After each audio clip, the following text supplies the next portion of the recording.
So day 21, January Prayer and Fasting, and we're in Leviticus 21 summary. Now this chapter is all about the priests and the high priests and their instructions on how to serve and how to be.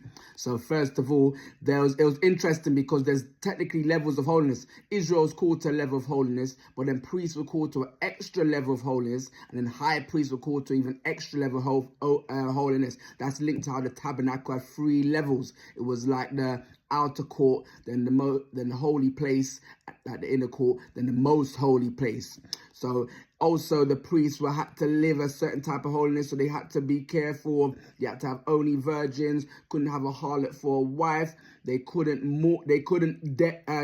be next to the dead, because remember, dead is about, so they couldn't present their body, couldn't do funerals and stuff like that, because somebody that's dead is a representation of sin's ultimate final result, because death is a result of sin. So priests had to be holy, set apart, so they shouldn't be close to anything to do with sin. So even the dead, they shouldn't be next to the dead. And then high priests now, they couldn't even be, so for priests actually, they can't be near the dead, even in the room unless it's their immediate family. But for high priests, they couldn't even be around, even their mum or dad were to die, they couldn't be around a dead body at all. And then, of course, what was the other thing? So priests had to make sure they had no linking of like cutting of their hair and stuff like that, because it was linked to the pagan gods, the priests of Baal. There's pictures, there was books about them where they used to be in their temple with their head shaves and stuff like that. Then there also was the fact of what was the rest about their clothes. So there was someone else as well to do. Where is it? So to summarize, no cuttings of their flesh as well. So the priests of Baal and the pagans of Baal, they used to cut their flesh for mourning and the dead and stuff like that. So these priests had to do nothing to do with cutting their flesh or anything like that. So it's always setting themselves apart to not be nothing like the other pagan people.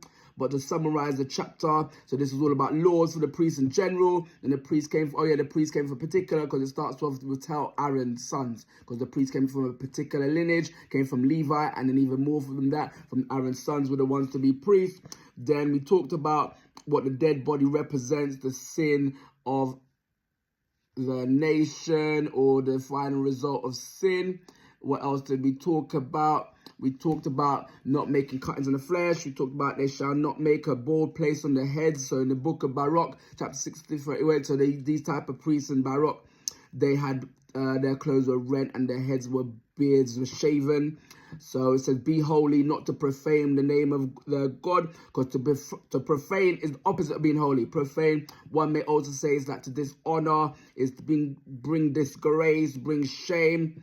Then we said priests were responsible.